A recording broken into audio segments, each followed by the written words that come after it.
So when we started working together, it was so exciting to discover all these new, theater adventures together. We started to develop new work. We went traveling with our shows. We really were in command of our work. I think everything culminated when we accepted this job at the Westfield Shopping Centre in Stratford in London. It was soul destroying.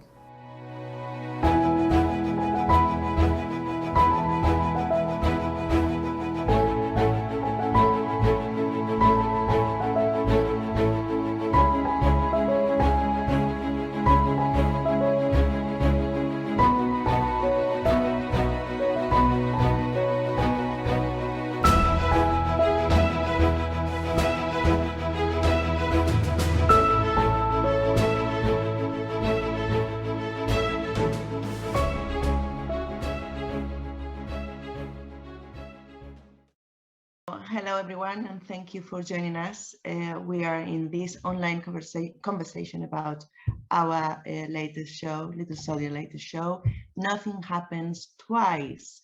And who we have in this online conversation, Mercè? So we have the director of the show, Ursula Martinez, and our producer, Sarah Jane Watkinson. Thank you so much for joining us. And Patricia Rodriguez and Mercè Ribot, who are Little Soldier Productions. Maybe it's worth to talk about what is the show that we have made. So the sort of like the timeline of Little Soldier Productions, as I understand it, is that when you first met and started to work together, the first show that you made was an adaptation of Spanish classic Don Quixote, and you had massive success with this show and rave reviews, and you toured everywhere, and everything felt really exciting, and you were full of excitement and optimism about where you could go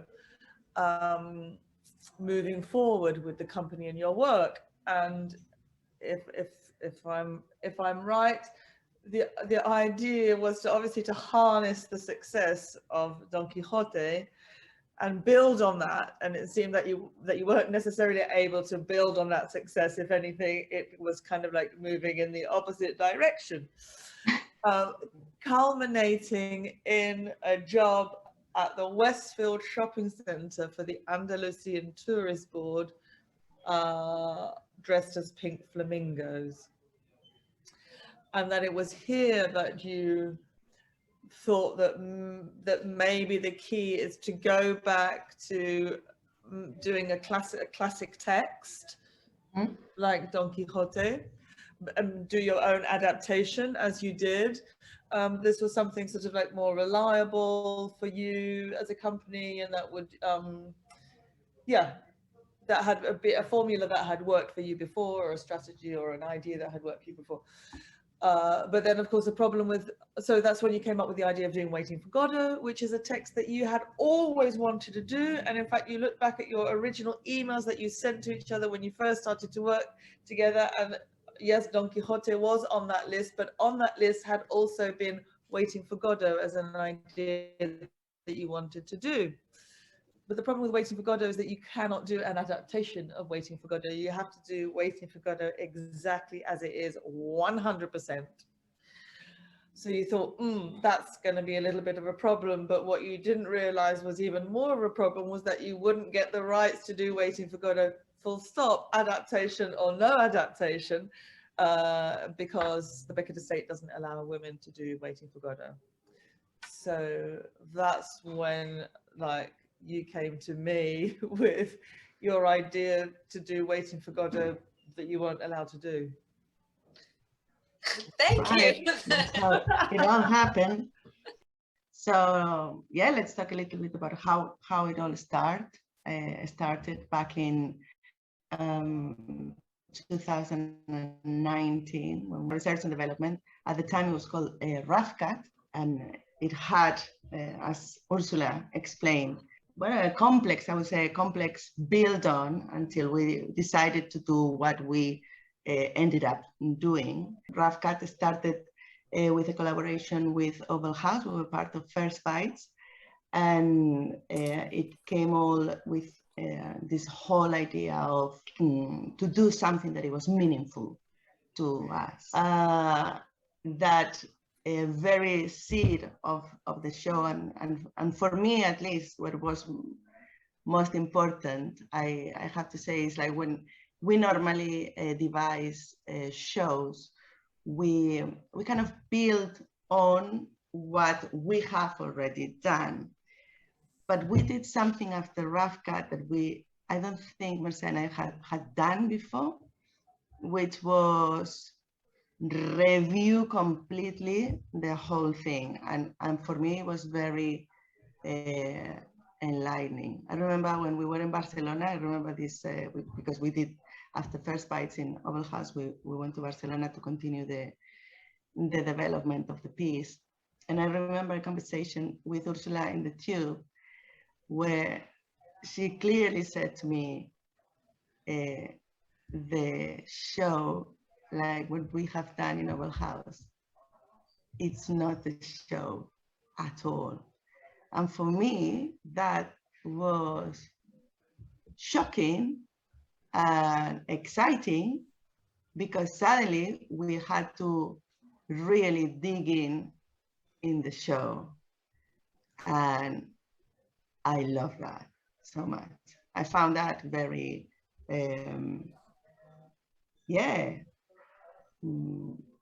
good. It was for us a completely different way. As I said before, we used to do like build on using a lot of the material that we had used before.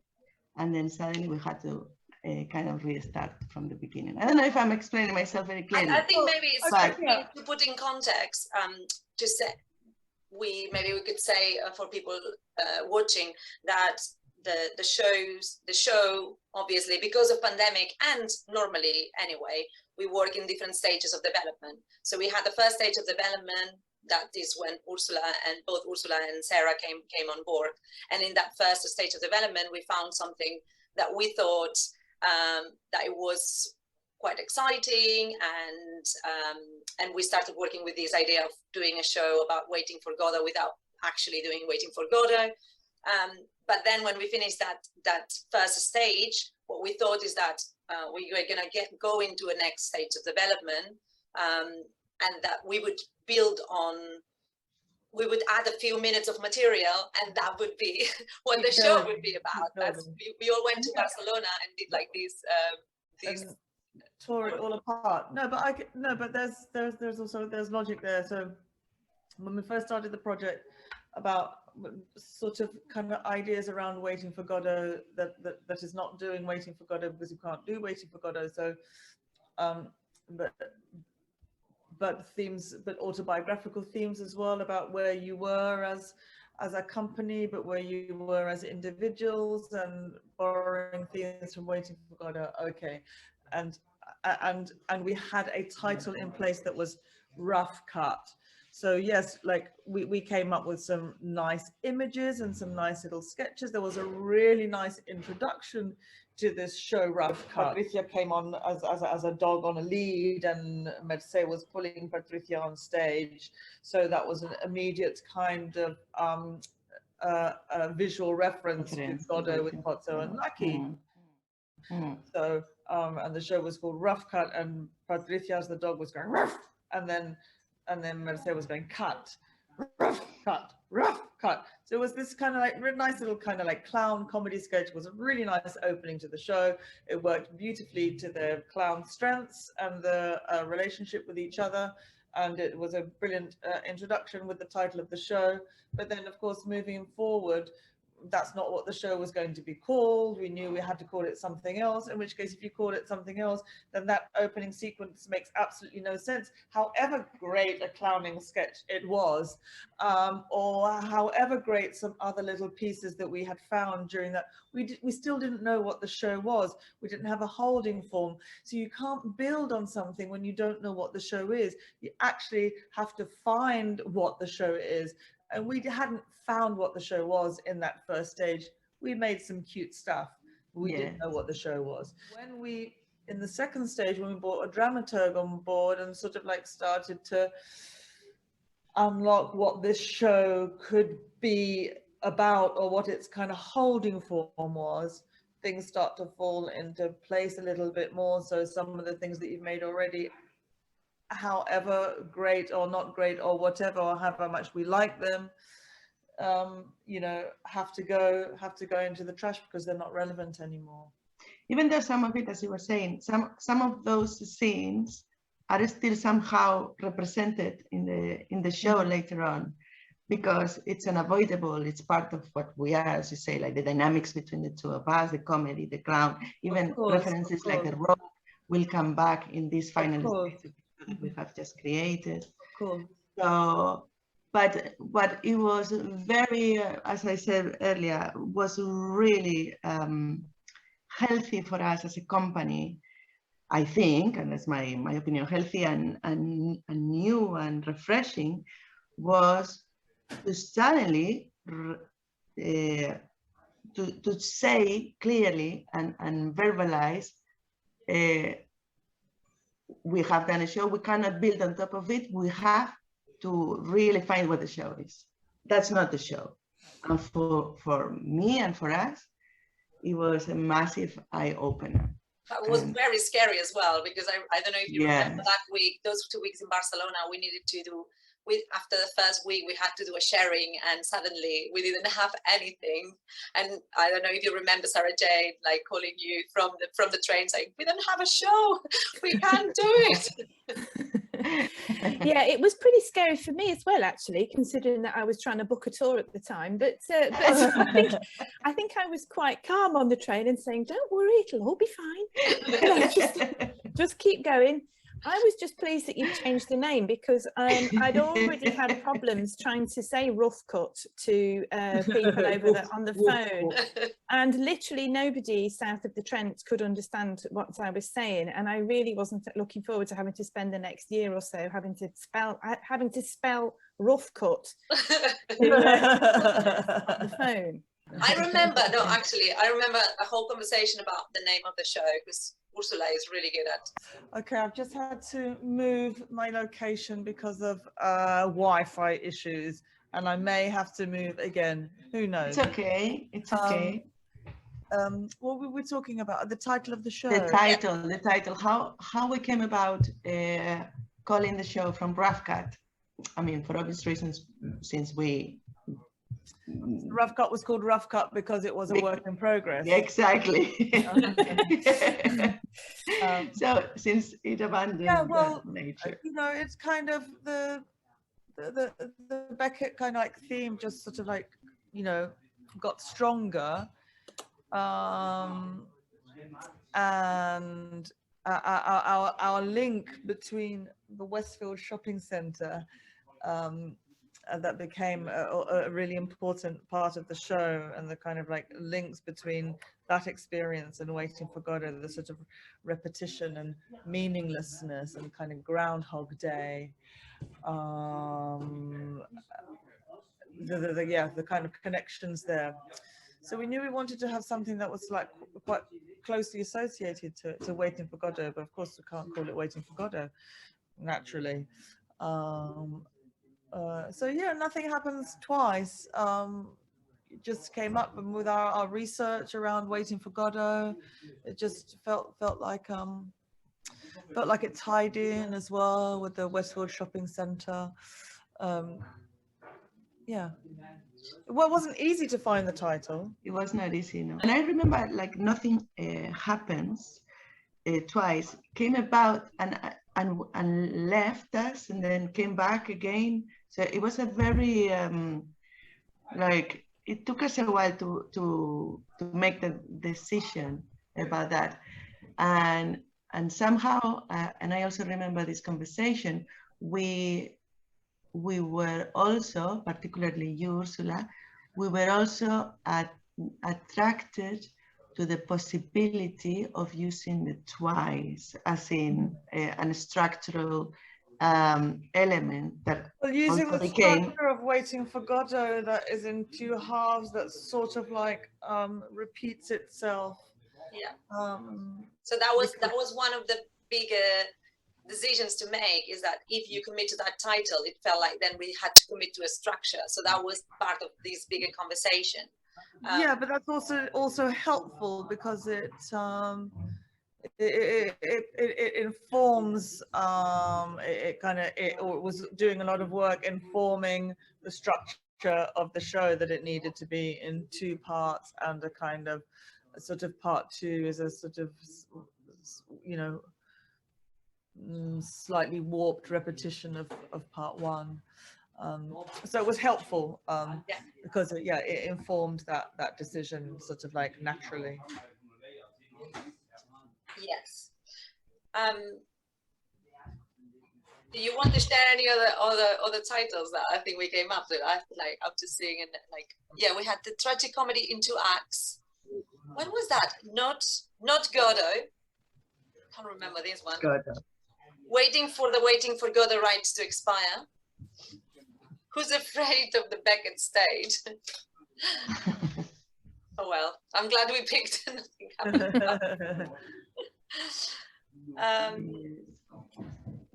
Okay, maybe this one, like moving on into the second stage of the development of the show, and which meant that we then had to fundraise to actually, after our time in Barcelona, where we can focus a little bit more on the dramaturgy, and where we ripped the show apart and kind of started again.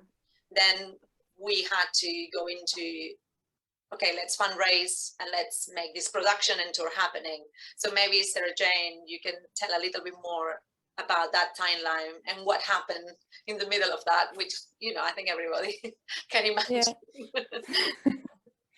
Well, after rewriting this show and it feeling a lot more comfortable, we put a lot of work into writing a big application to the Arts Council, and I was feeling really pleased with myself because I'd managed to book a really, really good tour, and the plan was for it to open in October 2020. With a few dates in the autumn. So as March 2020 progressed and this thing got bigger and scarier, we were, myself, Patricia and Mercè were having little WhatsApps and little Zoom conversations and going, what's happening? What is this? And because I think at the time, nobody realized how big this thing was going to be. We just thought it was going to be like SARS or something a few years ago, and it was, you know, just going to be all done and dusted. And then suddenly it was lockdown. And we'd actually arranged to have a drink on Zoom because we decided this thing wasn't going to happen. So we were just going to have a drink and not worry about it. And as I put my computer on to have the drink, there was an email from the Arts Council saying that we'd got the funding. So we could carry on with the project after all. And we were telling ourselves, oh, that's fine. It'll all be done and dusted by October. Well, you know, newsflash, it wasn't. And so we had to try and work remotely on the project through 2020. And as the summer went on, it became more and more apparent we couldn't get together. And then it became apparent that we couldn't do anything at all in the autumn. And I had to move the tour to spring 2021, which was devastating because I have to say tour booking is one of the least pleasant parts of producing, as any producer will tell you, because it is a bit like selling double glazing. You're cold calling. It's very, very hard work. Yes. So to have to do it twice was difficult. And then we managed to do some rehearsals, but then we realized again we had to move the tour again. And so the tour will now be in 2022. And as a producer, all of this was just incredibly difficult. I think it's in my nature as a person, and it is in the job description of producers to make shit happen. Basically, that is what we do. We just make stuff happen, and we try and facilitate the creative process as much as we can. And to find myself in a situation where I had absolutely no frame of reference, I had nothing to help me. I was talking to other producers. We were all in the same boat. We were all just running around going, what the hell do we do? It was absolutely terrifying. I can feel my chest going tight just thinking about it, actually. That first 2 or 3 months was absolutely terrifying. And this new term has arrived, unproducing, which is and we all, you know, like everybody that I spoke to, we all agreed it was devastating to have to undo all that hard work. Because it's not, I think people think you just don't do it, but it's not, you don't just stop. You don't just not do it. You don't just not do it. Yeah, you have to cancel it. Things and move things. How that gets cancelled, and are there cancellation fees? How do you move it forward? And the admin, just the admin around all that stuff is exhausting. I mean, just think about what it's like to change your own phone contract. But having to do that like millions of times over. Also, and with the Arts Council as well, because money, you know, on condition that these things happen. Exactly. And a whole other area of unproducing that needs to happen. Absolutely. I have to say, the Arts Council have been very supportive, and they have of a lot of companies and artists. Even though I had to go back to them and keep going back to them several times, going, well, you know that thing we said that we might do? Well, anyway, we now can't do that either. And they've been incredibly supportive through it. And we have now been able to finish the show. But I have to say, the day after we'd actually finished those final rehearsals, I can rarely remember feeling so exhausted the day after it. And I think it was from the sheer emotional energy that I'd had to sustain, because I think a lot of people think a producer's job is about being a bean counter and an administrator, which it is, but it's also, a lot of it is about pastoral care, and it's about facilitating, and it's about holding people, and it's about managing a team, and it's about, you know, managing people's emotional state, actually, and when things are difficult. And so I was having to do all of that for quite a big team, but particularly for Mercè and Patricia, who had a lot invested in this. And that is exhausting. And then we've got all this scariness of the, you know, are we going to get pinged? Are we going to, is Patricia going to have to quarantine? All of this stuff. It was all the international stuff. Yeah, exactly. It was like, I'd got 4 other projects happening, and this was by far the most complex anyway. And then with the COVID on the top, you know, because of the internationalness and the size of the team, you know, and also trying to maintain some kind of flow and communication because of having to do this stop, start. And I was very aware of like, right, can we get these few days here, guys? You know, that's not awful, like sort of, you know, yeah, I'm really sorry, it's only like 4 days, but that's literally the only time when we can do it between this closure of the, you know, all the travel restrictions and everything. We were having to work within these ridiculous windows, not just of people's availability, but bloody quarantine and just stuff that, you know, I was using words I didn't even know existed a few months previously. So yeah, so I'm quite tired. I know. I mean, I imagine like all the projects, like, you know, in theatre that have been stopped, they have been stopped in different stages, and some theatre projects will have, like, you know, just before a tour. Another theatre project will have been ready to go. Yes, exactly. I had one project where the first performance, one tour where the first show was on the Thursday following lockdown. Wow. I had one tour stopped in the middle, literally in the middle of the tour. And the same guy was also, he'd got three more weeks of touring in the UK, and then he was supposed to go to India on a British Council tour. And then I had another company packing their bags, Sleepwalk Collective, packing their bags ready to fly out the following week to Battersea Arts Centre to finish and launch another show. So literally all these things at all these different stages. Yes. And a lot of them that still haven't quite happened yet. Yeah. Like in our case, I would say, like creatively, like in terms of developing the show, maybe one of the things that, you know, one of the peculiarities of the stage in which we were at, which involved a dramaturgical development, actually felt that, well, it was a known territory for all of us, you know, all to have to work remotely, but because we had to develop something that could have been developed somehow in our brains and in paper, it was something maybe that could be shared remotely on that level somehow. It was So to unravel. yes, but it didn't. Not all of it needed to be unraveled in a room together. It was about unraveling it intellectually. So in that case, when for the creative team, It wasn't that side was possible. So we could do it remotely.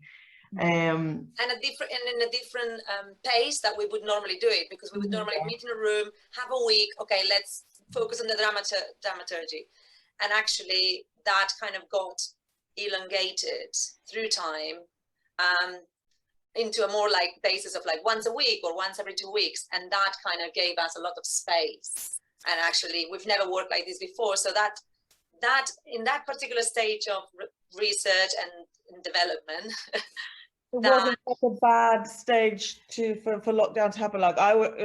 I would be more frustrated if the show is ready and up and running and you've got that momentum and you want to open the next week, that then it stops, because then it feels like you've lost all your momentum moving forward. You have a massive break and you have to crank that up again. Whereas we were at a quite sort of a head scratchy. Yes, exactly. Yeah, I was going to ask you about that actually, because because the delays that we've had to do this year in 2021, because we were then ready to, you know, we were nearly ready to go, have actually been very frustrating, because we've had to physically change time and stuff. But actually, weirdly, and not just for you, but for other projects I was working on, that sort of March, April, May, June time last year was actually weirdly productive, I think, for quite a lot of people, because they had to stop. They had to stop running around. They couldn't go out. They couldn't go anywhere. So in actual fact, it gave people time to slow down and really think about things quite deeply. And in a weird way, it was actually I actually enjoyed sort of being on the fringes of that bit of that process, and having an insight that I wouldn't normally see, because I can't be in rehearsals all the time. Yeah, in our case, we did have time to research a lot on Beckett. Yeah, we could spend a lot of time looking at different videos and reading different stuff, and that is in the show actually. Like all this research that we had, like all the YouTube rabbit holes and Google rabbit holes. Yes, like things we didn't know about. We like there are a lot of references to Beckett shows, or what we understand for a Beckett show, all the different codes that codes, I would say, like styles or ways of the aesthetic, the language, the rhythms, the speech patterns, the visual. But also to question what we wanted to do with this show, and I think that gave us time to structure what's the question of the show, what are we trying to say, and how do we want to present that information. And we spent hours and hours trying to collate that until there was a point where you can't, there's nothing more you can do in that kind of virtual space. And you've got to be in the room. And that was when we exhausted that path, that's when we started getting itchy. That's what it's frustrating. Yeah. Because you want to be in the room and trying things out on your feet. Yeah, all the ideas that we've come up with intellectually and we managed to get in the room like at chunks, at bits, and we did that. We managed to do that eventually, thanks to Sarah Jane and the whole team. Just a very big spreadsheet with a lot of calendar dates on it. Lot of decision like, let's go now. Let's just do it. Book the tickets. Literally the minute there was any kind of change in travel restrictions, we were on the booking. I lived in the travel restriction. Let's go. So yeah, that was part of that big time. When I was watching the final run through, the show's not about COVID. No. And it makes no reference to COVID. But at the same time, because of everything that we've been through, you can't help but see it through the lens of that experience. And I actually found some kind of weird, there was a sort of a weird kind of sense that it was about this kind of stasis that we've all been in. I've kind of felt that through it as well. And that sort of, the repeating things and the all having sort of living in this very confined small world that we've all had to live in for a long time. That's not our show, or it is our show, but it is our show because our show is borrowing from Godot. And Godot is that it's this sort of nowhere land of nothing and nothingness and no progression, and sort of optimism that things will change, get better. Better. So yes, it's unavoidable, accidental, that it will feel or it will have some resonances with kind of lockdown and confinement, because arguably you could say that Waiting for Godot has kind of resonances of that.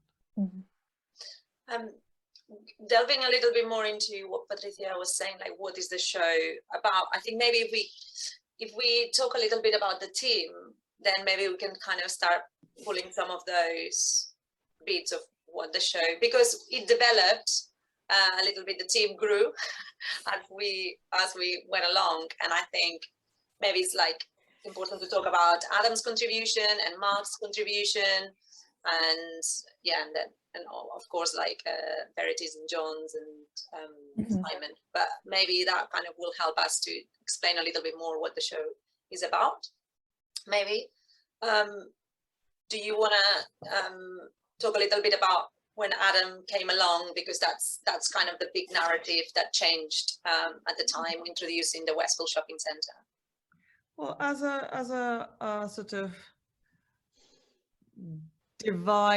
co-devising director, I was struggling to understand how to make a show that's about the show that we can't make. It felt like too much of a conundrum, and I was feeling like I didn't know how to move forward. Didn't know how to make this. So that's when I had the genius idea that I needed help. Yeah. So we decided to bring in a dramaturg, Adam Brace, who has a lot of experience doing dramaturgy and also directing and writing. But dramaturgy is one of his strengths, and he came in and we were just chatting about the show and about what we'd done so far. And he said, tell me about, and so tell me about this job at the Westfield Shopping Centre. And Patricia and Mercè were talking about it, and as they were talking about it, and we were dressed as pink flamingos, working for the Andalusian Tourist Board. We're not even Andalusian, it was quite humiliating. Adam was getting more and more amused and drawn in and curious about this job, and was asking more questions. So then, have you got any documentation? Yeah, we've got the photos. We've even got, and we started delving into this thing, and kind of realized that it was sort of, not only was this gig and this world sort of, kind of, comedy gold, potential comedy gold, but also tied in really nicely with the themes of Godot, of relentlessness and despair and meaningless. Touching rock bottom. So yeah, because of Adam's interest in sort of, I suppose, dark, warped, twisted interest in this gig, it became a central part of the show and a real kind of like hook about sort of like marrying the two worlds of Little Soldier Productions, who aren't able to do Waiting for Godot, and also what led them to doing Waiting for Godot. It was also during this time when Adam and just talking, exploring, delving, and what did Patricia and Mercè want to do, and what did they want to do when they first met? And that's when we went into the emails that they first sent each other, and found that in those first emails, one of the ideas they had come up with, like over 10 years ago, of one of the shows they wanted to do together was Waiting for Godot. It was like, wow, it's all here. It's here from 10 years ago. Of course, this show, has to be about Waiting for Godot and why you can't do it, but why it is important for you that you wanted to do it. Yeah. Yeah, Adam was very key in unlocking all those narratives. Unlocking the themes and the narratives. Yeah, he was key. Well, and the rest of the team kind of came along naturally. Somehow organically, I would say. We knew we wanted to have music in the show. We normally have music in our shows. I had been working with John Biddle in Makers, another device piece by Caroline Horton, and I saw him working in the room. Coincidentally, Adam and John knew each other as well, so it was kind of felt like a very good idea. John, as I was saying, works really well in the room, like really is able to contribute several ways. Musically, he's fantastic, and really understands the process very, very well.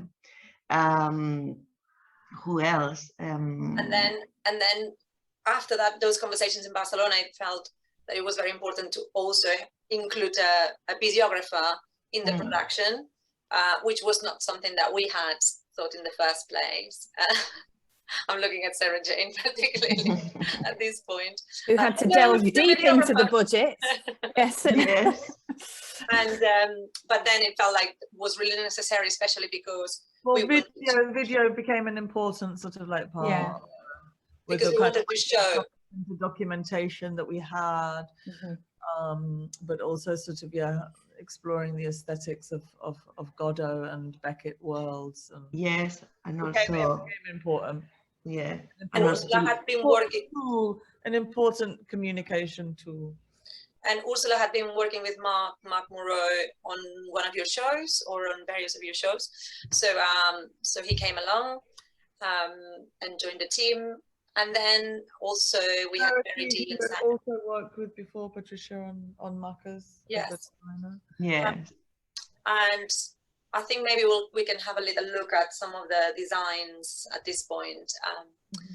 that Verity kind of brought on the table, but it was also like the design was something that developed over the time, and Verity as well as John were part of a lot of our development conversations during lockdown. So they would kind of come in into those working sessions and be present and contributing to that, so that so it meant that the design and the music also like kind of felt part of that development, that it didn't come at the end, you know, I'm just gonna bring that after I've seen a little bit of what you've done. It actually like developed with us during that time. Yeah, and then Simon was part of various conversations along and took a lot from the visual of the world of Beckett, which is very rich. I don't know if there's any more specifics that we want to say at this point, or it would be nice to have a little look at some of the actual footage of our final performance, and then maybe we'll have a little closure after. What do we do now? Let's do Waiting for Godot. We can't. Why not? Because we're waiting for Godot rights to expire. And what do we do while we're waiting for Godot rights to expire? Let's do Waiting for Godot. We can't. Why not? Because we're waiting for Godot rights to expire. And what do we do while we're waiting for Godot rights to expire? Let's do Waiting for Godot. Why not? Why not? Because we're waiting for Godot rights to expire. And what do we do while we're waiting for Godot rights to expire? Let's do Waiting for Godot. We can't. Why not? Because we're waiting for Godot rights to expire. And what do we do while we're waiting for Godot rights to expire? Let's do Waiting for Godot. We can't. Why not? Because we're waiting for Godot rights to expire. And what do we do while we're waiting for Godot rights to expire? Let's do Waiting for Godot. We can't. Why not? I remember the first time I saw Waiting for Godot, Esperant a Godot in Catalan. I was 17. I went with my dad. When I was 17, I was having sex for the first time, and the second time, third time, 10th time, and 20th time. I kept asking my dad, will he ever come? I kept asking myself, will I ever come? But he didn't. Neither did I. And when it was all over, I asked myself, is that all there is?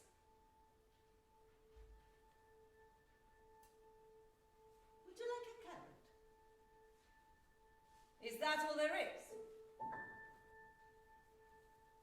Is that all there is? Is that all there is?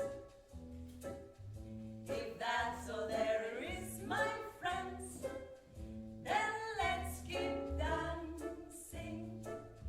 Let's break out the booze and have a ball. If that's all there is. When I was 24, I auditioned.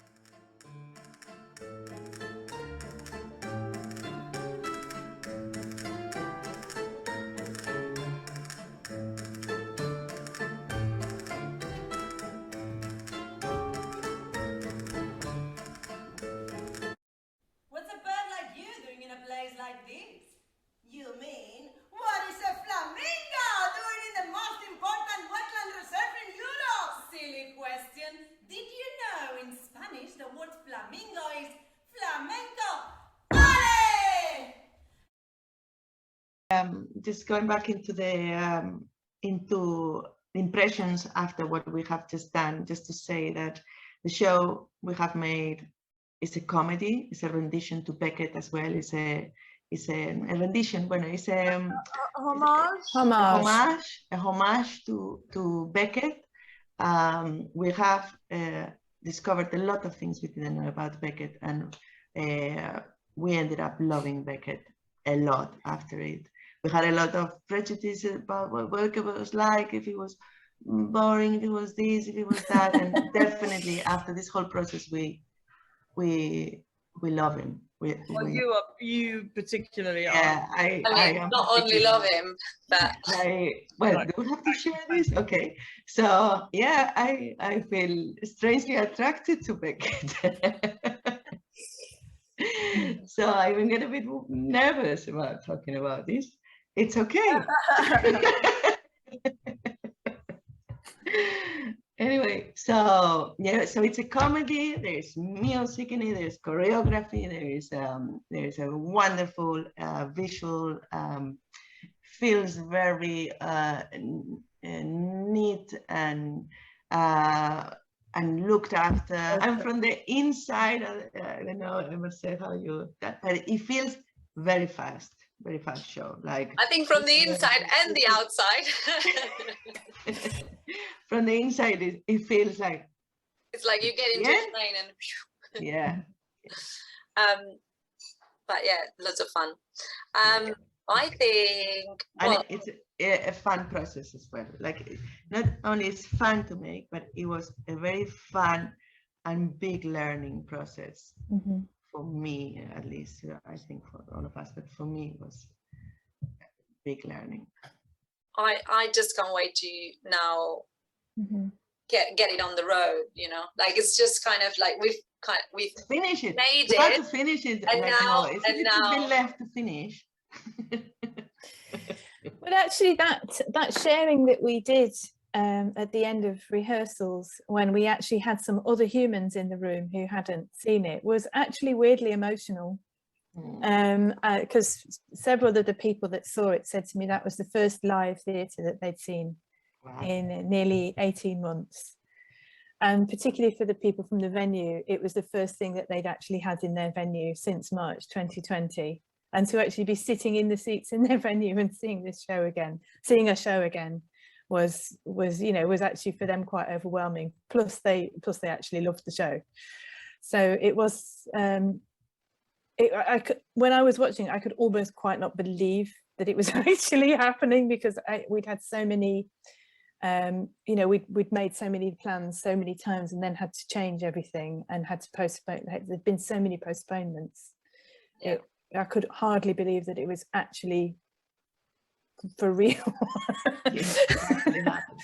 So now, yeah, I guess now we're gonna have to wait until, when do we start the tour, Sarah Jane? Can you tell us a little bit more of what's happening after?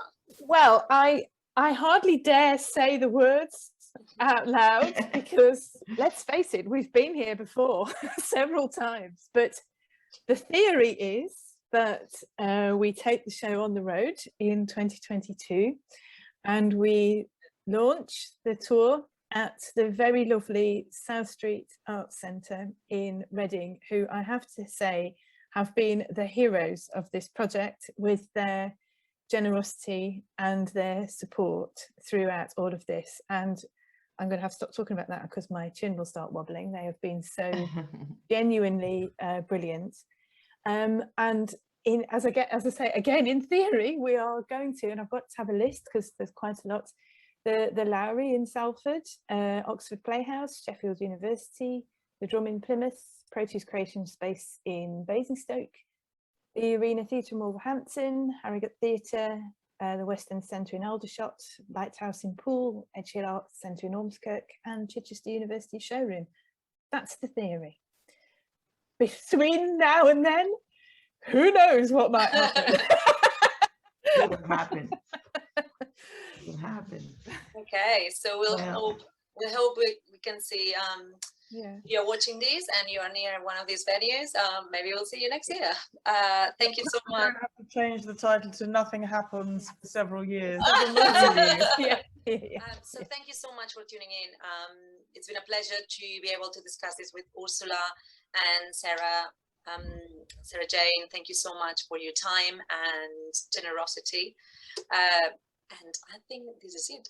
We hope to see you in the theatres. Anything you want to add? No, that nothing happens. But it did happen and it will happen. So thank you and goodbye. Okay, Ursula?